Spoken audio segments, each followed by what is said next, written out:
Hey everybody, it is Dave Rosenfeld and I'm coming to you from the studios in Chandler, Arizona. I wanted to take a moment and have a conversation with the mayor of Chandler, Kevin Hartke, and just ask a few questions about what is going on today in Chandler and some of your viewpoints as to where we are and where we're going. So, welcome. Good to be here, Dave. Thank you. You know, we were just talking a moment ago about how long you have been in Chandler. You've been here for decades. How long have you been here in town? I am 41 years in Chandler, and it was the best move of my life. 41 years. I mean, I've never lived anywhere that long. I mean, I can't even say I came close. I was 17 years in Kentucky, but that was in multiple different homes, still while I was with the Army and then retired. So, you know, it's different. Even growing up, I wasn't, 1969 to 1982, I was in the same house, but I wasn't allowed to vote back then. So, not Chicago, okay. Yeah, no. Vote early, vote often. Let's talk real quick about what you see happening and the changes that have taken place in Chandler over the last 40 years, because I've been right down the street, and when I moved in a decade ago, it was all farms. And now it's very few farms, and unless you call house farms. Talk a little bit about the changes you've seen in the last 40 years. Sure. When I moved to Chandler, we were a city of about 60,000, maybe 64,000.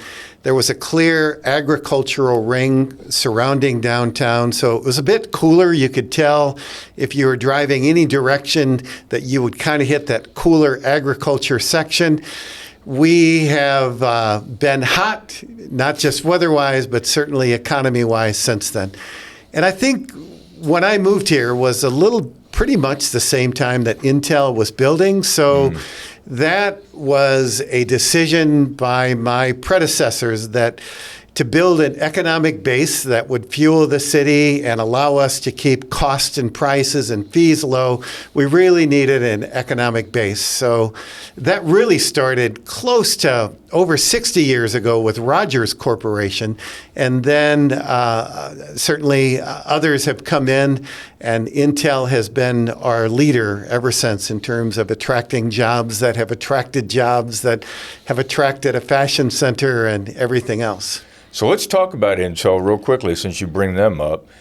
They have started cutting jobs. What do you see? How's the impact from that going to affect the town? And does the town the city need to diversify? So Intel does these cycles. They're actually on a positive motion again. We had a couple layoffs. Their current leadership has made some really brilliant moves in terms of starting with Pat Gelsick in terms of turning what was the traditional direction of Intel, which had been really migrated out of innovation and cutting edge stuff, to go back there. So we have a foundry that has attracted a lot more companies. They took some risks on some new technologies that have then resulted in them having the most technologically advanced chip in the world right now at an 18 angstrom, 1.8 NAM, going down to a 1.4 NAM. They have dabbled in some new packaging type things that have paid off. So Intel stock has blown through the roof this year, and there will be more hiring. I certainly predict the fleshing out of Fab 5, Fab 6, and we'll see if there's even another coming up. So with these jobs comes inflated costs. We've seen inflated housing costs across the country. We have an issue right now where people are talking about home affordability. And being a realtor, obviously, that's something that is important to me. Do you see Chandler, like some of our surrounding communities, becoming cost prohibitive for teachers or police or fire, those people that the community rely on? Are they going to be able to continue to live in the community?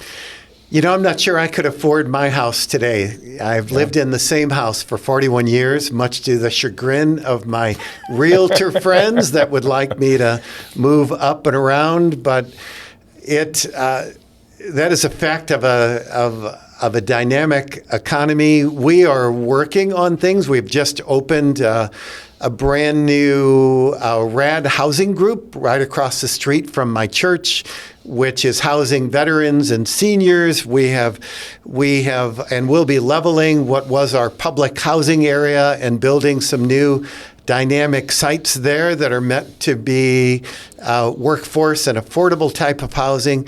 We're looking at some of the other things that even come with the changing of community. What do you do with schools that no longer serve the population around there? Could there be in the future, whether it's in Kyrene or CUSD, a relationship with the city that we could provide housing on those sites for our teachers, firefighters, and others? That's to be determined, but we're certainly exploring the future. One of the things I love about Chandler is my predecessors, and certainly my direction, is to be very future focused, to say, what are we doing? It's not just good enough to plan for today, but we really need to be planning for tomorrow. And those are the type of conversations that I have with council and leadership all the time. Well, I love hearing that. And one of the big things that as an agent I see going on throughout the community, not Chandler, but in other parts of the valley, is that we see builders building from the ground up for rent single-family homes. So these are entire subdivisions that were never intended to be sold. They are going straight into the rental market. That doesn't help anybody. That's not affordable housing. It doesn't help anybody build wealth. And you and I both know there's not a single person in this country that has established wealth that doesn't have real estate as part of that portfolio. So how do we steer clear of that kind of a situation? Because we're talking now about development versus redevelopment. Do we take old malls that nobody goes to anymore and have literally become ghost towns, and do we redevelop those into some form of affordable housing? And I mean ownership, not rentership.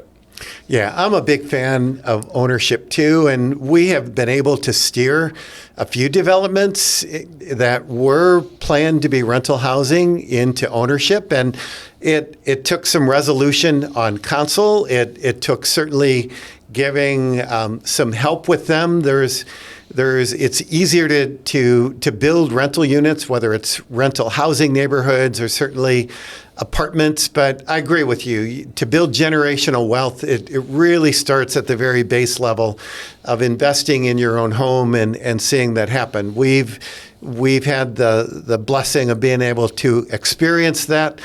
I have been working and will be when I get down to the legislature on some bills that will certainly allow some conversions from rentals to housing. We are looking in a lot of the areas that certainly in our downtown and beyond, where we are incentivizing some duplexes, tris, and quads that would be ownership. We're looking at land trust situations in Chandler that working with Newtown or others that would allow people to invest and own. They're not going to get quite the yield out of those since we'll continue to own the land, but there's certainly the opportunity to see the investment of what they put in and as their house certainly gains more value to be able to see that. So we are trying to look at it all hands on deck with what we have and where we are going. I love that. So let's talk about the what you and I would know as the elephant in the room. That's water. Yeah. Everything in Arizona right now is water, water, water. We know that before any of these builders tackle anything when it comes to building, they have to prove a 100-year water supply. How is that working? And do you, after 41 years here in Chandler, do you see water as the crisis that is making national headlines? or is it a little overblown? What's your opinion?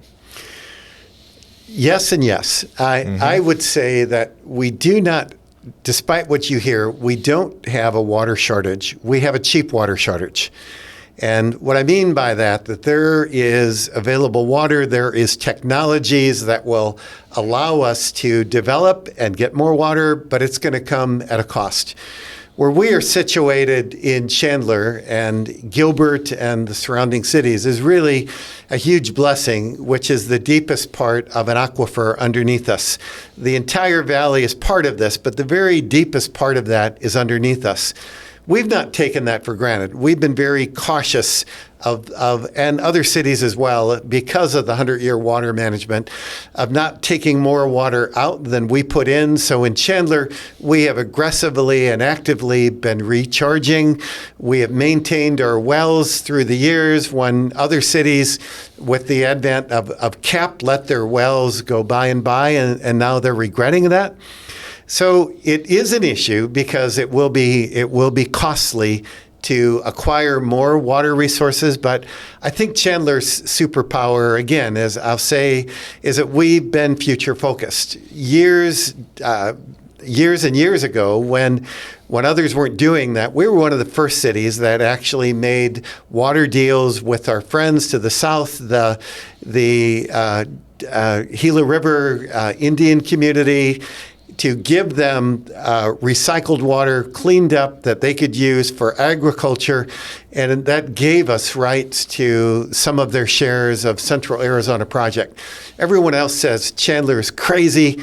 They're spending way too much money, and now it's the cheapest deal. We invested in recycling to where every drop of water that goes down our drains gets recycled multiple times, long before anybody else. So I'd say the best solution to today was to look back and see what did you did decades ago. But the second best is invest now in long-term water security investments and assurances that your future will be brighter than it would be if you didn't. Yeah, and we're seeing how that pays off, because Gilbert, as you are well aware, is going through a water crisis right now. A lot of the constituency in Gilbert has lost confidence in the town council and the mayor to deliver. We've got water bills that have tripled. We've got people that have had to be threatened because they couldn't pay their water bills that went up from $100 to $1,000 kind of thing. They're in the process of building a water treatment plant, or rebuilding a water treatment plant that has tripled in cost. So your community and your foresight, your water bills are still exponentially lower than the town of Gilbert's are already. So well done. I mean, kudos to the management of that. We also know that agriculture uses more water than homes. So when people are talking about, oh my God, we have to stop building because it's using all this water, it's actually less water than the farms, correct? Yeah, the Ag to Urban bill that was passed by the legislature and the governor saw that, and you're right. Agriculture uses, I think, 3 times plus. In Chandler, our overall water consumption per unit has gone down considerably as every city is employing conservation efforts.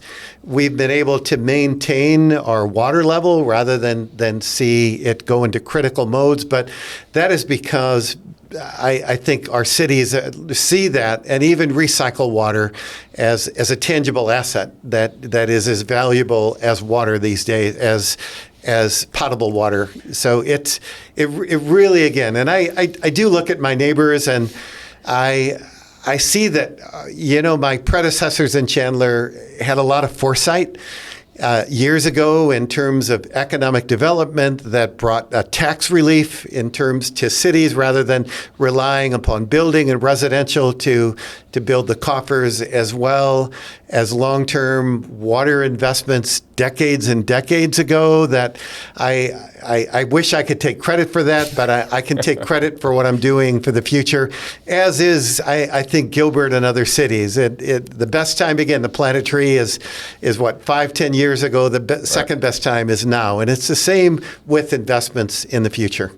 So water being the continued theme here for a minute, Chandler just had a bit of a battle in City Hall about AI and, the, what do we call those things? The Data centers. Data centers. Yeah. You say data, I say data. Yeah, tomato, tomato, potato, potato. But the data centers or data centers, they use an inordinate amount of water to keep those things cool. They don't have to. Okay. And I'll give you a good example. We had a large fight last December, and they agreed to so many concessions. One of them in this 500,000 square foot AI data center is they agreed to a 1-inch water line, not a 4-inch, not a 3 or 2, because they told us that it was going to be air cooled and that they didn't need water except for bathrooms, kitchen purposes. So I put in the development agreement, 1-inch water line, and they agreed. So there's ways to get that, but you are right. It is data centers they're either going to be high power users or high water users. But cities, if they're savvy, if they're focused, if they're willing to play their cards right, I think in some communities where there is not economic development like we're seeing in Chandler, a data center company will build an industrial park. They will build all of the infrastructure, water, wastewater, power, roads, sidewalks to get to there. There really can be a boom if cities play this right. Some cities are doing it. Some cities I thought were doing it, but they ran into other problems. Transparency, for example.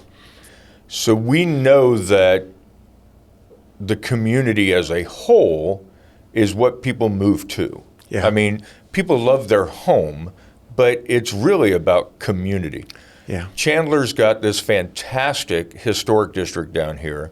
They've got ale houses. They've got high-end restaurants.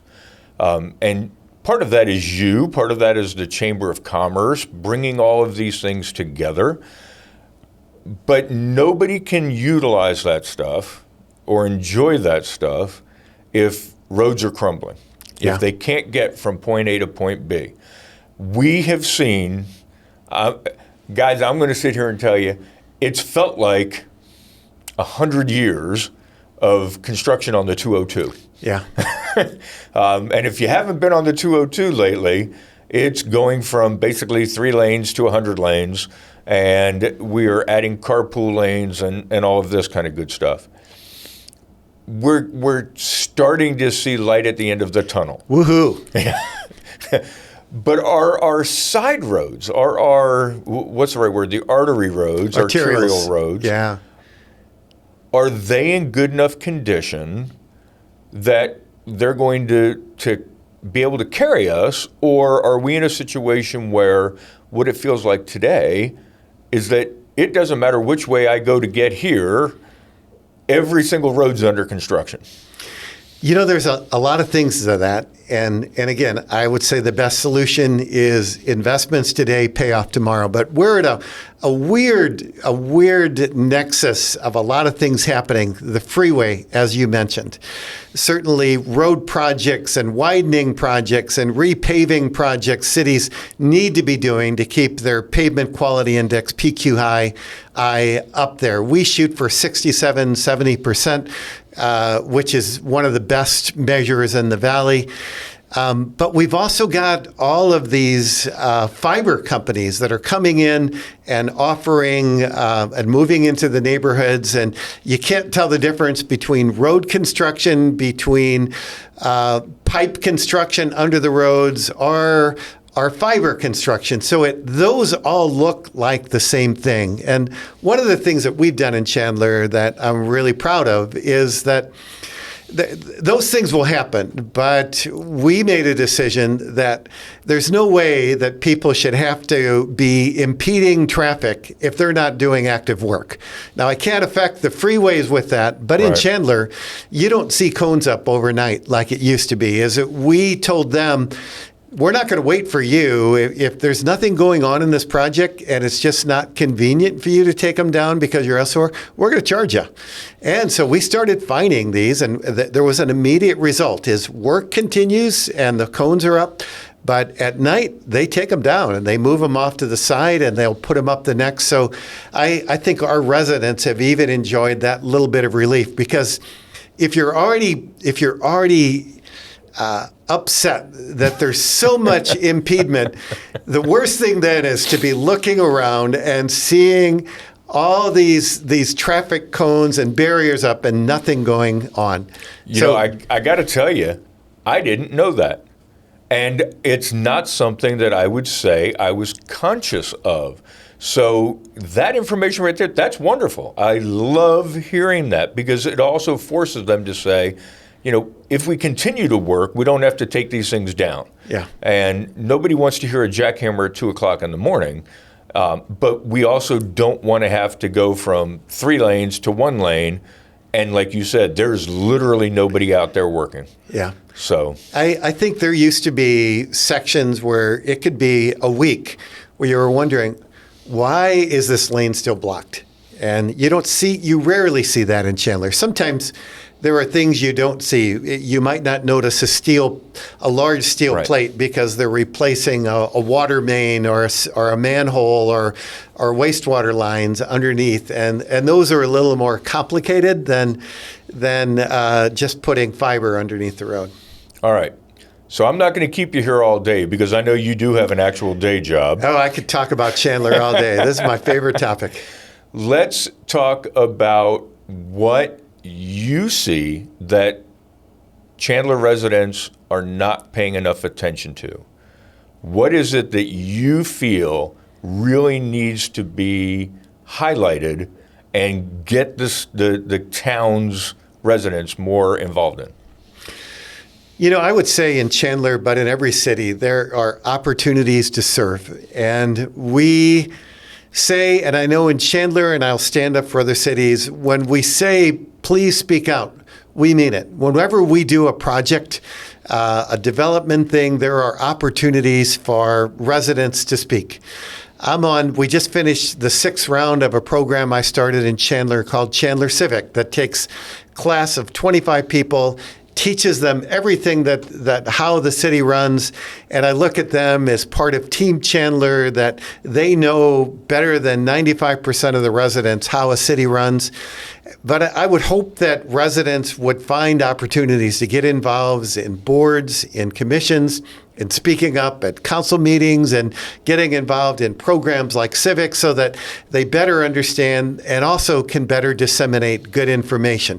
Yeah, they become your ambassadors. Indeed, all the time. And I've had the distinct pleasure of working with your Veterans Commission for the last couple of years, and watching what those guys and gals have tackled and what you and the town or city council have done. I got to tell you, one of the things that I absolutely love is the Veteran Park. Yeah. Watching it go from a concept to being one of the nicest veteran parks in the valley. Honestly, the only one I think that you're truly second to is the USS Arizona up in Scottsdale. That one just has a place in everybody's heart because of what it represents. And that's not to take away anything from Chandler's Veterans Park. It is amazing. And I don't know where you found the architects and engineers that put that together. Folks, if you have not been out to Chandler's Veteran Park, reach out to me directly. I will get you the directions out there. I'll meet you out there.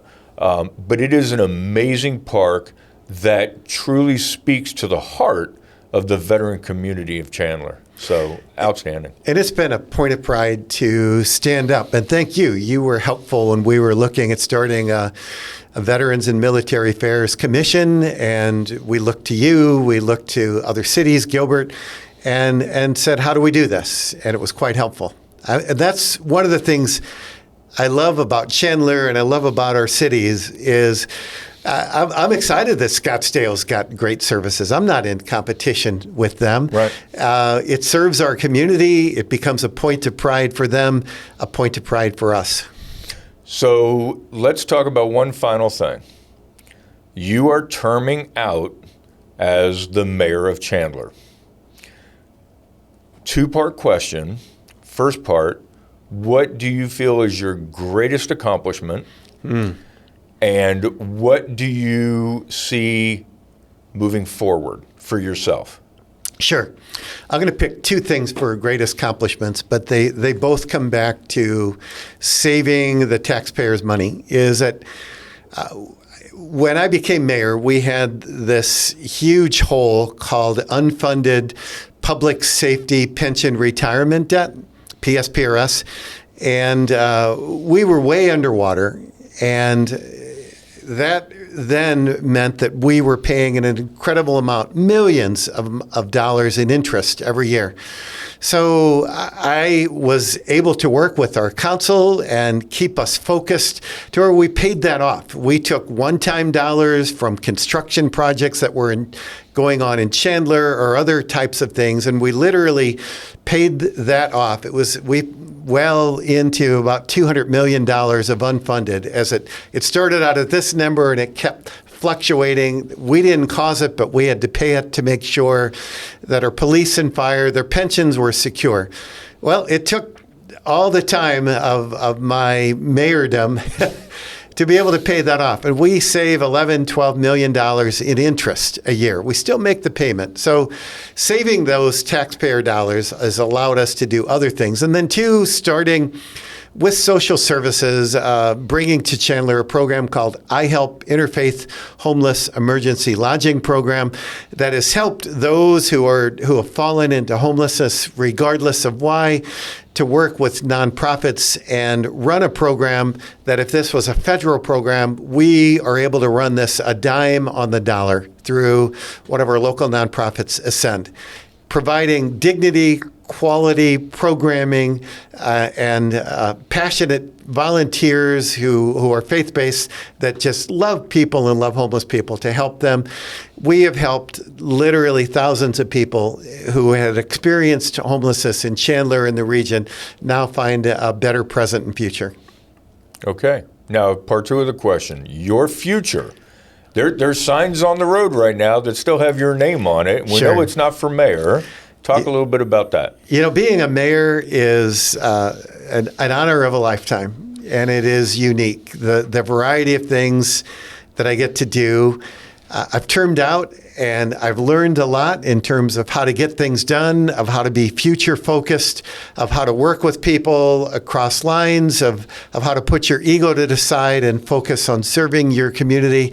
And I'm running for State House Legislative District 13. I do have a true primary, which is why you see my signs up.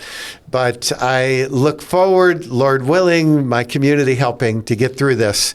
And then in November, starting to serve my community, part of Gilbert, part of Sun Lakes, in a new fashion, which is continuing to look at how can I lower taxes as I've lowered property tax rates in Chandler for 11 years in a row. How can I bring future-focused, common-sense viewpoints to the state legislature and bring that vantage point from a mayor to say we are better if we work together rather than find ourselves as antagonists rather than protagonists. So LD 13, the western side of Gilbert, Chandler, part of Sun Lakes. Yeah, most of anything of Chandler, south of Ray and west of Price, and then our good friends in Sun Lakes as well. Perfect. Okay. I truly appreciate you spending time with us this morning. It has been a pleasure. You and I have known each other for years. This was not meant to be a gotcha session or something like that. It was a way to communicate some of the positive things going on. We all see the news every day. There's negative things going on everywhere in this country. And we see videos today where people are absolutely shocked and amazed at how kind-hearted and loving Americans are with the World Cup. Yeah. And it's great to be able to see that. We don't have World Cup here. It's a little too warm, but we do have spring training for baseball. So if you're interested in spring training, hey, I'm going to have a friend at the State House. We've got plenty of places to go, plenty of things to see. We own the entire Grand Canyon. If you haven't been there yet, come and visit the Grand Canyon. But Arizona is amazing, and we've got some phenomenal leaders like you out there. I wish you the absolute best of luck in your current campaign, and I look forward to being able to visit you at the State House. My door's always open, Dave. Oh, all right. Thank you, everybody, for tuning in. We'll be back in a moment.